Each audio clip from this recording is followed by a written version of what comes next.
आणि यानंतरची बातमी आहे शेतकऱ्यांसाठी महत्त्वाची। राज्य सरकारने खत विक्रीतील लिंकिंगच्या जाचातून शेतकऱ्यांची मुक्तता केली आहे। अनुदानित खतांसोबत सूक्ष्म अन्नद्रव्य, जैव खते खरेदी करण्याची सक्ती करण्यात बेकायदेशीर ठरवण्यात आले। कृषी मंत्री दत्तात्रय भरणे यांनी अशा मनमानी प्रकारांविरुद्ध कठोर कारवाईचे आदेश दिले। नियम मोडणाऱ्यांना, खत कंपन्या आणि विक्रेत्यांवर दंडात्मक कारवाईसह परवाना रद्द होण्याची टांगती तलवार असेल। त्यामुळे आता शेतकऱ्यांची आर्थिक लूट थांबण्यास मदत होईल। आपल्यासोबत आमचे प्रतिनिधी सागर आव्हाड जोडले गेलेले। सागर, ही बातमी आपण सुद्धा लावून धरलेली होती। खत लिंकिंग करणाऱ्यांवर अखेर सरकारने त्यांना दणका दिलेला काय, अधिकची माहिती? नक्की आपण जर पाहिलं तर राज्य सरकारने हा मोठा निर्णय घेतलेला आहे।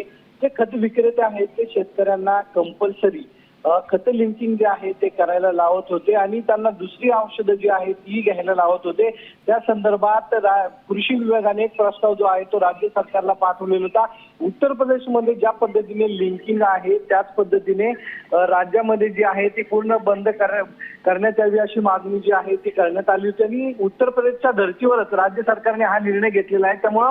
त्यामुळे शेतकऱ्यांना एक मोठा दिलासा जो आहे तो या निर्णयामुळे मिळालेला आपल्याला पाहायला मिळतोय। अनेक वेळा शेतकऱ्यांची लूट जी आहे ती या विक्रेत्यांकडून केली जाते, त्याला आता मोठा चाप बसणार आहे। काही पथके जी आहेत ती कृषी विभागाने तयार केलेली आहेत आणि या संदर्भातले आदेश सर्व कृषी विभागाचे जे अधिकारी आहेत, कृषी अधिकारी प्रत्येक जिल्हा स्तरावरती त्या संदर्भातले आदेश जे आहेत ते पाठवण्यात आलेले आहेत आणि सर्व अधिकारी जे आहेत ते कृषी आयुक्तांकडे असणार। माहितीसाठी आपण पाहतोय खत लिंकिंग करणाऱ्यांना सरकार दणका देणार आहे, त्यामुळे शेतकऱ्यांची आर्थिक पिळवणूक कमी होण्याची शक्यता आहे। धन्यवाद सागर, आपण दिलेल्या सविस्तर माहितीसाठी।